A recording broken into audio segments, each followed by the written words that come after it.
Welcome back to episode 6 of 33FC podcast. We're joined by Jake. How you doing, mate? Yeah, good. Thanks, pal. Good to be back on. You all right? Yeah, not too bad. I think it's good to talk football, especially we can start off with a good point. You beat Man City in the derby weekend, didn't you? Yeah, I was chuffed about that. Yeah, no one expected that really. I thought we'd give him a good, tough game. He took 21 games unbeaten. Had to come to an end at some point, but yeah, I'm glad it was us that did it. We put up a good fight. I thought scoring the first minute, you never know. City could always come back, but United are always, well known for doing that. They score in the first minute, then the rest of the game, they let the teams come back in. But to get a clean sheet against them as well, yeah, I was chuffed about Brilliant. them. And they had some good start. They had a good start in 11 as well, City. So yeah, I'm glad we got a result against that. So still happy about it. So, got to ask you a quick one. Who's your favourite goalkeeper at the moment? Are you Hendo or De Gea? I think I think Henderson's proven himself quite a bit. Yeah, I'd still pick him as my number one if I'm honest with you. I think, but you got to give keepers coming up like Henderson. You got to give them time. You got to give them chance. Make them play in the big games as well. So it's like I say, I know Henderson played last night against Milan. Where unluckily, let that goal in. But you got to give them chance in big games like that. That's when they're going to shine through. And De Gea, you can always rely on De Gea. Sometimes he will make mistakes, but still pick him as my number one for now. But give Henderson a chance in the big games, and maybe he can take the number one spot. Yeah, We'll see what happens. another player who's frustrating for United fans is Martial, but he had the game of his life on Sunday, didn't he, against City? He did, yeah. He's a dangerous player. He can have his on and off games. Do you know what I mean? Like, especially against the big teams as well. He can turn it on, and that's the kind of side you want to see from him. Sometimes I know his body language might not always look interested, but as long as his feet are doing the work, that's what matters. Yeah. And yeah, he did turn it on against City, and like I say, he got us that penalty, which kicked us off, the game well. So he's doing well for us. I still like him at the club. Still think he's a key player. A player that's rightly come in for good plaudits is Luke Shaw. He's having the season of his life as well, isn't he? He's been phenomenal for us this year. Yeah, best left back in the world at the moment. Yeah, no, the way he's been playing, he's played brilliant. I would say he's been our best player so far this season. I think he's been consistent every game, and I know previous seasons it might be a lack of match fitness that's he struggled with, and not being consistent all the time. But he stepped it up late this season. Scored against City the other week. He's not scored for quite a bit, and yeah, like I say, he's just the fact that he's consistent every game, and you say you pick him as one of your number one choices in the team, then he's obviously doing something right. So yeah, he's having a good season so far. It's his best season, I'd say. Then you move into midweek against Milan, a 1-1 draw. Is it Amad Diallo? He was on the score sheet for the first time. Yeah, Amad Diallo, yeah, his first goal. Yeah, he's only 18, 19 years old, I think. But yeah, I watched the goal and it was brilliant just how he directed it with the back of his head. So I think we bought him for like 37 million, I think it was. Yeah, for Atalanta. Yeah. So he's for 37 million. I mean, 18 years old as well. It's a big price like that. The header was Chicharito-esque, wasn't it? Yeah, I remember that. Yeah, when Chicharito did it against, was it Stoke? I think something like that. Yeah, he did it against Stoke. Yeah, he got in the right position, and obviously the ball from Fernandes. You can always rely on Fernandes giving those assists. But it was a great goal, and I think he's as a young talent, I think he'll get into the first team easy if he keeps performing. Definitely, just give him time. A player who won't want to remember that game for his misses, Harry Maguire. I know. Yeah, literally, it was hard to miss that, weren't it? He put it across the face, a goal of anything as well. I know, exactly. Yeah. I mean, even a defender, a defender that's bad for finishing, like me, I'm terrible for finishing, but it's harder to miss it, those kind of chances. But he's one of them, Maguire. I think he scores better with his head, doesn't he? So whenever it comes to him from like a corner on his head or something, then maybe it goes in. But yeah, those kind of finishes, it's like you say, it's harder to miss, isn't it? Yeah, how do you fancy your chances in the second leg? But it's going to be tough because obviously they've got that away goal, AC Milan. So going to the San Siro as well. I know there's no crowd, but it's always still a good atmosphere, even in a stadium like that. And like I say, we've just got to get that one goal. But obviously Milan, they can score at any time, and they look threatening, especially in the last half an hour of the game last night. They did look threatening, and if they do that again in the next game at home, then I think we'll be in for a game of ourselves. But we definitely need to get 2 goals, I reckon, and then let's hope they don't score as well. Hopefully, have players like Rashford back, because I don't think people realise how much of an influence he has been on the pitch this season for you. Yeah, Rashford. Yeah. Well, he came off against City with an injury into. But he escaped ligament damage, didn't he? So hopefully he'll be back in the next couple of weeks. Yeah. Like I say, at least it went any kind of like ligament damage or anything like that. But yeah, no, he's a key asset to the team as well, Rashford. He's the same sometimes. He can have his games where you think, he needs to perform a bit better. But in the big moments, you can rely on him, and 9 times out of 10, he does come up with a goal. So yeah, let's hope he is back for the second leg. And speaking of declining, you have to look at the red side of Merseyside, don't you? What's happened with Liverpool? Yeah. I know, they're just dropping, aren't they? I had no idea what was happening. I thought when it came to the Fulham game last weekend, I thought, easy 3 points for them, but you just never know in football, do you? I don't know what's happening with them. Obviously brilliant last season, nearly winning every single game, becoming Premier League champions, but yeah, they've had a bit of a drop in form. I still think they'll make the top 4. Still think they'll challenge for that, 4th, 3rd spot even. But yeah, it's just it can happen to big teams like that, can't it? It's just weird how it's happened to them. But it's weird, isn't it? Because they went 6 games without a win at home. I know they beat Leipzig in midweek, but for a team of any calibre to do that 6 games, you have to question things, don't you? What's going on, like on the pitch or behind the scenes? Yeah, of course you do. Yeah, whether like the players are getting on or whether they're getting on with the manager, things like that. I think there's nothing. I don't know if there is anything going on behind the scenes or what. I don't know where this bad form, this bad run's coming from. I think they'll probably go on like another run of winning games again. Home and away. So we'll just have to wait and see. Teams. There's always talking and speculation. Like once you go on a bit of a bad run, whether it's a few of the players or whether it's a manager. But I think they'll probably pick themselves back up again. In a way, I hope they don't. Hope they carry on losing. But no, I think they'll pick themselves back up again. I think they'll get on a good winning record. I don't think, the Champions League will be a problem for them, really. I still think, they'll make the top 4 this season. Yeah. Do you think injuries have played the part this season for him? Like they've lost some key players early on, and for some reason they just keep getting that bad luck, losing players. Definitely. Yeah, no, I definitely think, obviously, was you going to say Van Dijk then? There's even Henderson of recent. I don't think he's going to be back till like late on in the season. Yeah, Henderson as well. He's played a key role. Obviously, he's helped in that. He dropped from midfield into defence, and he was quite solid at the back there. He kept things organised, especially while Van Dijk's out. Because obviously Van Dijk has been a big miss as well. I think things would be slightly different. I know they've still got great players on the team like Salah, Mane, and Firmino, but keeping the team, gelling the team together and keeping them compact like Van Dijk does, I think that is a big miss for them, definitely. And I don't know when he'll be back, and I think he's still out for the rest of the season, isn't he? So yeah, I think so. Yeah, so I think when he comes back, he'll kind of get the team a bit more composed, get them back together, and like I say, he is a big miss for them. So City are back to winning ways as well midweek. Want the thrashed Southampton 5-2. Just shows you what they can do when they're flying. But exactly. Sometimes they need one game where they just, against us, they lose a game. They need something to bounce back off. And I think the game against obviously Southampton, they just turned it on. And Mahrez played well. He's having a season of his life at City as well. He's doing really well. Foden's a brilliant player as well, isn't he? Who's that, sorry? Foden, brilliant player, isn't he?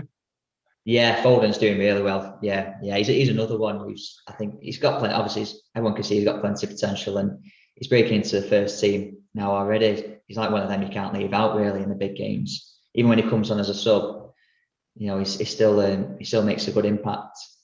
So yeah, them two are having a real good season. Same with like others like Gundogan and there's a few others, isn't there, who are having a good season at City.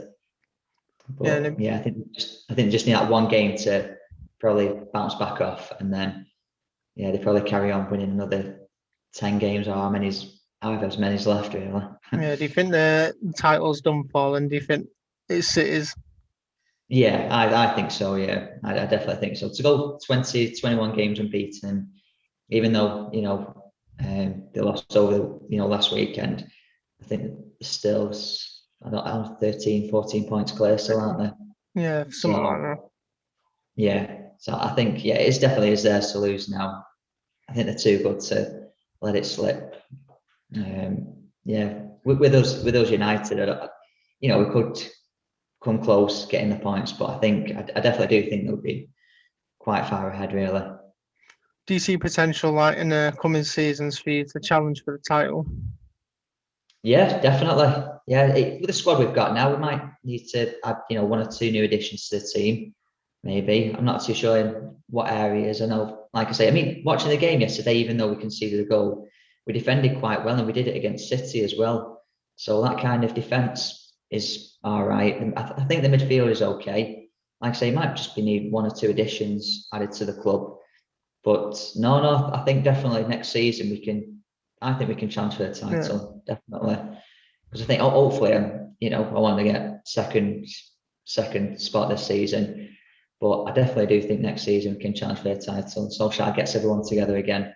Yeah, I think we can challenge City, definitely.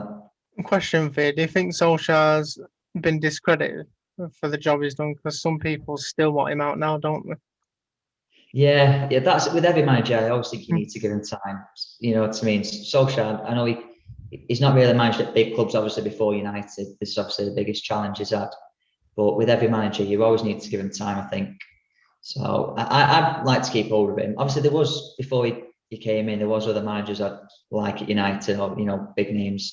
But yeah, you just, obviously, what he's done for United over the years as well. And everyone remembers it was the treble winning season, how he helped us in that. Yeah. I think that's kind of what helped him, brought him to the club. But no, I think you need to give him time, definitely. I'd like to keep him anyway. And he's doing well with us, Our record speaks for itself. For second place at the moment, on a good run. We had that good away record as well. So he has done well with us. So I'd like to keep hold of him for this season and next season as well. Yeah, there was talk as well.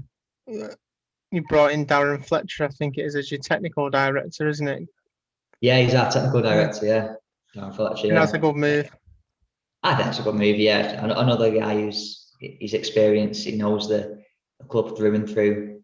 A bit like Carrick as well as Solskjaer's assistant coach. He knows the club through and through. So it's important that you have people like that. So you know how the club and the team runs. I think he's a good asset to the whole club, definitely.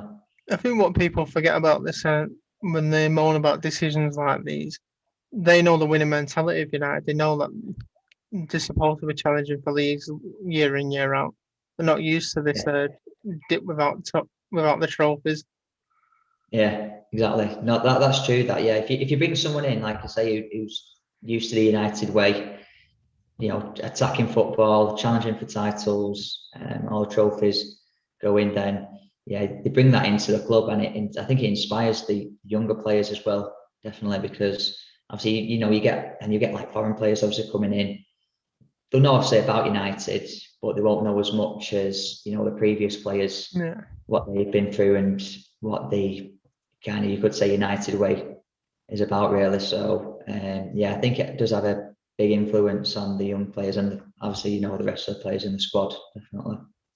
You mentioned younger players. We have to look into the Champions League now, don't we? Mbappe and Haaland look like they took the baton from Messi and Ronaldo. Yeah, they do. Yeah, they're looking good, them two, aren't they? Especially Haaland. Haaland scoring for fun, and Mbappe as well. Especially in I watched the first leg of their Champions League tie against Barcelona, and he just turned it on into Mbappe. Handed them a new one. Oh, what? Handed them a new one, didn't they? Mbappe. Yeah, Yeah, he's just a top player. I think, his PSG have helped him. He's definitely good at that club. Whether he moves on, same with Haaland. Whether they go to different clubs in the future is up to them really. But yeah, it looks like you've got Ronaldo and Messi, and then below them you have Haaland and Mbappe are taking over. Just like I say, especially in the European games, they kind of show what they really are made of, don't they? Yeah, and plus when you can do it on that stage, people can't knock your credibility. Where other go on, mate, sorry. No, I was just to say, no, especially in the big Champions League games and against big teams like that. Yeah, definitely. Sometimes, I mean, like I say, in the league, obviously you probably turn it on a bit more. You could probably get more goals in the league, but in the Champions League against the big teams, yeah, it's a bit more of a pressure on you, isn't it? And when he's playing teams like Barcelona, Real Madrid, Bayern Munich, you're playing against those teams, there's a bit more added pressure on your shoulders. But I think Haaland and Mbappe, for their age as well, they've coped with it really well, and I think they'll just continue to do what they're doing, just scoring goals for fun. Yeah, so a fun fact: Messi and Ronaldo are in the quarterfinals of the Champions League since 2004 or 5 seasons. Mental, that, isn't it? It seems weird that I know. Yeah, just now it's like 2004, 2005 season. It just seems weird not having them in the quarterfinals. You expect to at least have one of them in there. Even the semi-finals, you expect Barcelona, Juventus maybe to be there, but to not have him at this stage in the quarterfinals does seem weird. But you never know. Next season, it could be you could both make it to the final. You just don't know, do you? Could we be talking about Messi and Ronaldo, City United? You never know. No, that'd be. Yeah, I think everyone would love to see that, wouldn't they? No, 100%. Yeah, I think that'd be crazy. If that move, when it was talked about with Messi going to City, obviously with him handing in the transfer request in, yeah, if that move happened, I think there'd have been more speculation about Ronaldo maybe coming to United because they would have wanted to see that in the Premier League. So I definitely want to see it, even like 2 years now, even if Ronaldo's 39, in 2 or 3 years, and Messi's like 35-ish, I'd still want to see it in the Premier League. That Ronaldo at 39 is probably more physically fit, though. Would be more physically fit than some of your 22-year-olds in the Prem. Oh yeah, of course he would. Yeah. His fitness is unbelievable. Like I say, 36 now. He still can easily play in the big leagues like the Premier League and obviously the Italian league, which is a tough league as well. But yeah, you always, there's rarely a game that he never scores a goal, and he's always consistent. He's always fit. He never misses a game as well. And for 36 years old, sometimes you think, or maybe it might be 1 or 2 games he'll miss. But yeah, Ronaldo is consistent every single game. He's one of them as well. You rarely hear about having an injury, which is a great thing to have. Yeah, the only injury I remember Ronaldo having was Euro 2016, I think it was, in the final. Yeah, did his leg. Yeah, he did his leg in. Yeah, and but I think was it France? Was it? I think they beat France in the final. Yeah, it was a collision with Payet, and he just couldn't knock it out, shove the injury off. Yeah, but that was a credit too because he got picked up the injury, so long that it wasn't working, and he had to obviously come off. But you could just see from his emotions, he didn't want to come off, and then when he did, he was like the manager on the sideline, weren't he? It was just it's bloody brilliant. You could just see you could see the passion in him, couldn't you? So that's the only injury I remember Ronaldo having. Apart from that, he's fit every single game. He's always consistent. So it's probably what makes him, still the number one, really. Yeah. And that moves us now into our own team, 33FC. I'm looking forward to the new season. I don't know about yourself, mate. No, I mean, I definitely am. Yeah, no, looking forward to getting back into it. I've kept myself fit. You know what I mean? I've played a little bit of football, trying to keep up with it. I don't know what I'll be like in the first game. I might my legs might completely go. Literally, I might wear my left boot on my right foot, my right on my left. But don't worry, I don't think you'll be on your own there. Yeah, yeah, all 11 of us, yeah, full squad.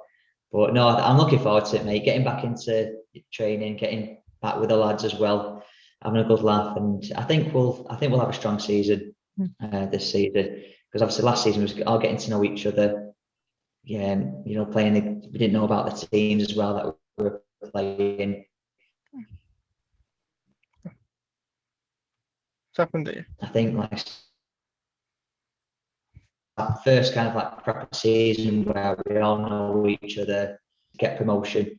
That's the number one target, definitely. Yeah, obviously a few changes. Myself and Louis will be taking first team, and someone you know very well is taking the second team, AJ. Yeah, it's I was surprised about that. Literally, I only found out about that, to be honest with you. And then, but that he's always wanted. AJ's wanted to be a coach for quite a bit. And I don't know if he's done his level 1 coaching, but he wanted to do that for quite a few years. So that's this kind of like a good challenge for him, really. Just getting the second team going. He can develop his knowledge of his coaching, his fitness as well. When he trains with the lads. So yeah, it'd be a good step up for him. That doing something like that, bit of a change. Yeah, one thing we've made sure as well that he'll be left to do all the coaching, but if he needs help behind the scenes, that he's got me, Louis, and all the rest of the lads to support him. Yeah. Well, that's it. We all can support each other. If there's obviously there's a head coach and stuff who takes us through the training, but yeah, we can all help each other with anything like that. Within the training or within the game, it's like I say, we all know what we need to do. But yeah, for any guidance, yourself, that we're always there for each other, and we all help each other out, don't we? Every game. And big news as well, the B team have been accepted into the Echo Sunny League, so they'll be joining us next year. This season, sorry. Oh, sorry, just a connection then. Frozen. I think it was just a connection. Can you hear me? Yeah. Yeah. Is that better? Yeah. That's right. Yeah. That's okay. Go on. Yeah, B team joining us this season in league football. Good one for that. Good one for AJ to get his hands stuck into. What was that, mate? So you just cut off then just a little bit. No, the Wi-Fi has been an idiot. B team are joining league football with us this season. The B team? Yeah. Yeah. That'll be a good challenge, won't it, for them? Yeah, 100%. Definitely. Yeah, there's a few, like I say, there's a few of the lads on there who can step up a bit of a challenge, that. So yeah, it'd be good coming up against them. Just see how things go. Yeah, not sure what group we'll be in yet. Yeah, we'll have to wait and see, won't we? But if we ever did come up against the A team and the B team, that'll be kind of a bit of a rivalry again, won't it? Yeah. I just apologise to people watching this. The Wi-Fi is a little bit unstable, but that's because of the wind. It's not, yeah. Yeah, I don't know. Yeah, I hope it's not me just cutting off. Can you hear me? It's both of us here. Wind's battering us. Yeah. Well, yeah, all right, though. Really looking forward to getting back into it. It's been too many months away from it. I know, yeah, same age. Like I say, I've been keeping up my training anyway, but yeah, there's nothing like playing an actual game. Playing 11-a-side, you do miss it. Like I say, miss speaking with the lads, miss getting back on the pitch. So I'm hoping to get a few more goals this season. That's one thing I'm hoping for. I know I'm more like defensive mid and all that, but I am looking to, hopefully get a few more chances, get a few assists, but get a few more goals under my belt as well. You got 2 last season, didn't you? I got 2, yeah. One I didn't know about. One just came from a corner. It just kind of came off my shin and went in. It was quite a good goal when you watch it on the replay. It kind of looks like a volley. Actually meant it from a side, but it looks a bit like a Solskjaer 99 kind of thing. But the other one. Yeah, the other one was. What's the other one like?